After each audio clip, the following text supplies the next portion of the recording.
Hi everyone, Peter here from Flow High Performance, and in this video we will cover if protein supplementation is necessary to maximize muscle growth.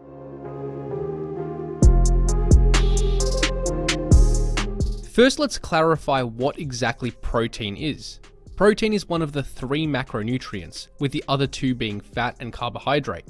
All foods consist of some combination of these three macronutrients, which makes up the total calorie content of the food. Some foods are naturally higher in protein and some are lower, although almost all foods contain some amount of protein, even if it is just a small dose. So protein doesn't always refer to protein powder, it can be found in all kinds of different foods. In addition to protein found naturally in food, there are also protein supplements, which contain a high concentration of protein per unit of weight. Supplements like protein powders are just concentrated forms of protein which are extracted from different products.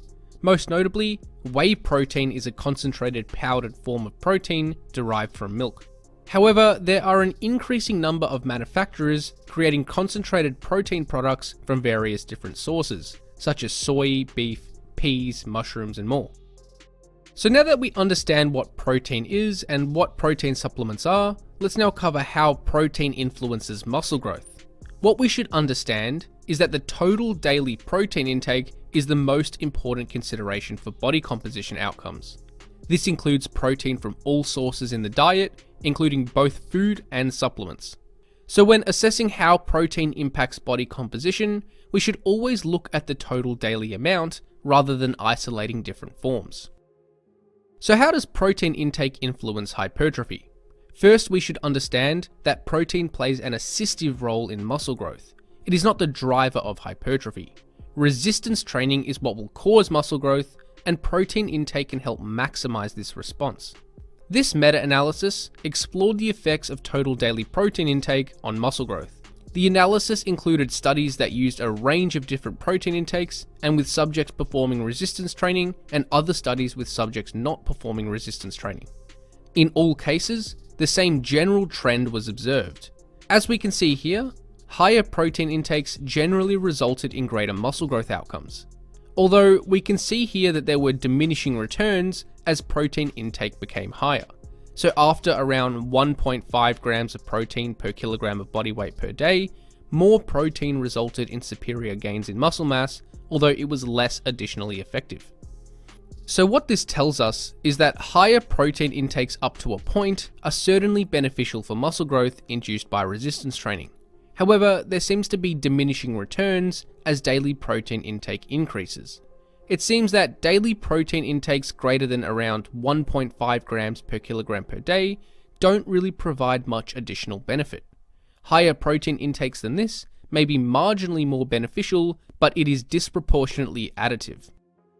So far, we have primarily been talking about total daily protein intake from all food sources. So where does protein supplementation come into the picture?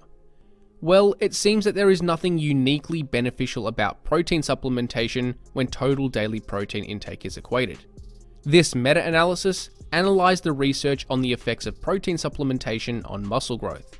It was concluded that protein supplementation was effective at promoting muscle growth through resistance training up to a certain point. It was found that when total daily protein intakes exceeded around 1.6 grams per kilogram per day, additional protein supplementation had no additional benefits, which is around the same outcome as the previous meta-analysis. This tells us that protein supplementation probably doesn't have any unique benefits for hypertrophy adaptations when total daily intake is equated. However, can protein supplementation have any potential benefits, or is it a completely poor way to spend your money? There are 4 potential indirect benefits that I can think of that protein supplementation can have on long-term muscle growth. Let's now cover what these are. The first and most significant benefit of protein supplementation is its contribution to total daily protein intake. As we mentioned, total daily protein is the most important variable concerning protein intake. So although we can achieve a high protein intake from regular food alone, protein supplements can help us increase total daily intake. Because they have a high dose of protein, they are a large contributor to our overall protein intake. This may be beneficial for those struggling to consume a high protein intake through regular diet alone. The second potential benefit related to the previous point is the fact that protein supplements can essentially isolate protein. Most protein powders, for example, are mostly protein with very little fat and carbohydrate. This means that we are getting a high dose of protein without the calories from the other macronutrients. This is difficult to achieve with food sources alone because we generally consume our protein in a meal which has other foods too. This means to get the same amount of protein, we will likely need to consume more calories in a given meal. This may be beneficial for those who are trying to reduce calorie intake. Supplementation can allow us to get the same or more total daily protein in fewer calories. Another potential benefit is for protein quality. This refers to the amino acid profile of the protein source we are consuming. While protein quality is not nearly as important as total daily intake, it may make a marginal difference in hypertrophy outcomes. Generally speaking, protein sources which have a high concentration of essential amino acids, meaning the amino acids which aren't synthesized naturally in the body, seem to be slightly superior for hypertrophy outcomes compared with protein sources that have a lower concentration of essential amino acids. If we tend to consume most of our protein from low quality sources, then protein supplementation may be somewhat useful. This is because many protein supplements are of very high quality, especially animal-based protein sources. Powders like whey and casein have a high concentration of essential amino acids. This could theoretically make them slightly superior for muscle growth in trainees who consume most of their protein from lower quality sources. And the last potential benefit of protein supplementation is for timing purposes. This refers to when we consume our protein doses, particularly in relation to our resistance training sessions. Once again, protein timing is not nearly as important as total daily intake, but it could potentially have a small effect.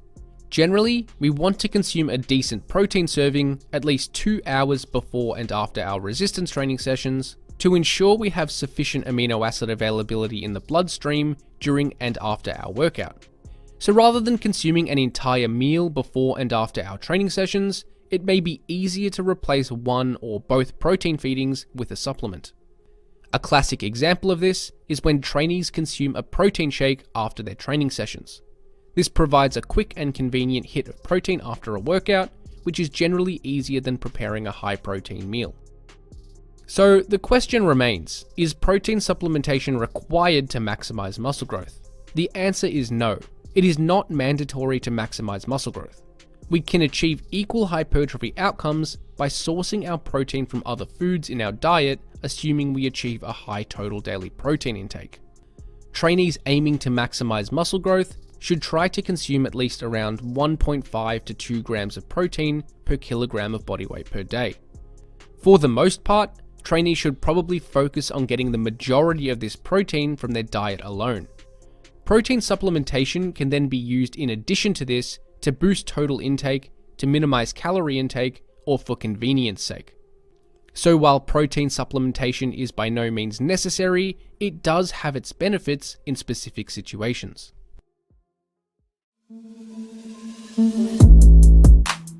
Thanks for watching, and hopefully you got something out of this video. Check out flowhighperformance.com for online coaching, training templates, ebooks, and more.